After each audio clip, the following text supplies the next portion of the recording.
probability rule 4 ayaan akhrinaynaa. Marka probability rule 4 wuxuu sheegayaa the sum of the probabilities of all the outcomes in the sample space is 1. The sum of the probabilities isku dardarka macnaha probability-yaasha of all the outcomes oo ku jira sample space waa inuu ku siiyaa 1. The sum of the probabilities of all the outcomes ee ku jira sample space markaad isku dartid probability-yaasha oo outcome kasta uu leeyahay oo sample space ku jira waa inuu ku siiyaa total sum-kooda waa inuu la mid yahay 1. marka example baan iyadana ka bixinaynaa si aad u fahantiin. marka waxaana la ka rabaa inaan raadino sum of probabilities markii aan tuurno a single die. marka a single die markaad tuurtid okay event aan inta ku qorina eventiga inta waxaan ku qorinaa probability.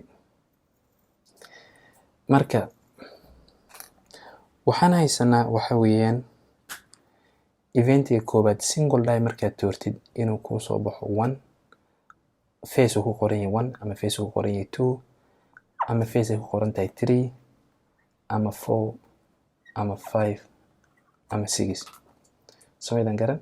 marka probability inuu ku soo baxo face uu ku qoran yahay 1 waa 1 out of 6. 2 face ay ku qoran tahay inay ku soo baxo probability-geedu waa 1 out of 6 waa la mid. 4 na waa la mid, 5 na waa la mid, 6 na waa la mid because eventigan waxa weeyaan equally likely event weeyaan waa classical probability.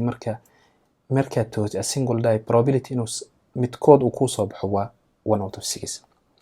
marka isku dardarkoodu haddaan isku dardarno probabilities maxayna siinayaan haddaan isku darno this probability-yaashan 1 out of 6 kan plus 1 out of 6 plus 1 out of 6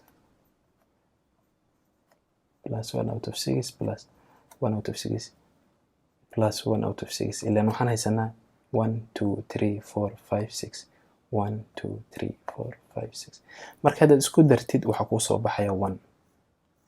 marka waxaa la rabaa inaad ogaatid probability the sum of total probability the sum of probability of the sum of the probability markasta waxaa ku siinayaa waa 1. the sum of a probability in the sample space waxaa ku siinayaa 1 markastaba.